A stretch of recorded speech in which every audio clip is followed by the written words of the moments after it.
there's something really unique about the creation story that's not like any other creation story, because there's a lot of, myths and creation stories. But I think what's unique about the creation story when we look at it is that God actually invites us to the work that he is doing. Oftentimes, a lot of creation stories, like the Greek mythology creation story, was that the Greek gods got tired of doing the work, so they created humans to do work. Whereas when we look at the creation story in Genesis, God is actually doing work and invites Adam and Eve to be a part of it, to work the earth, to subdue it, to have dominion over it, to rule over it. And I think this is important.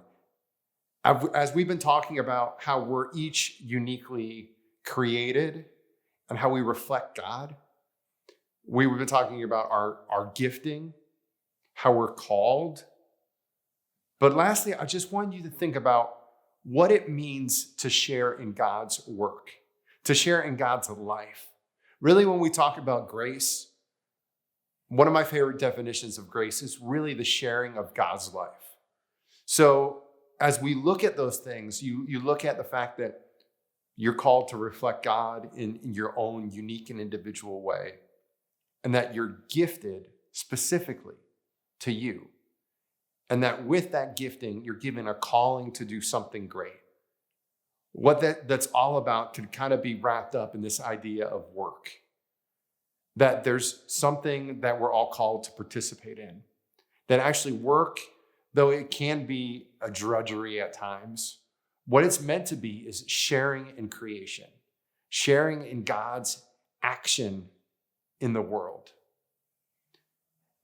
And kind of the last image I wanted to share around that was the image of the yoke. So Jesus says, "Take my yoke. My burden is light." And you think about a yoke of oxen, that oxen would pull a cart. But literally a yoke also meant at Jesus' time the teaching of the rabbi.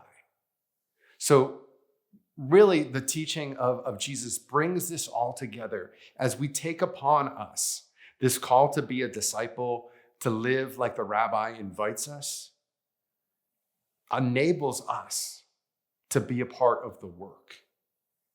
So reflecting on who Jesus is, how he calls us to be disciples, to take his teaching upon us, to imitate the master. It's when we do that, it kind of brings everything together.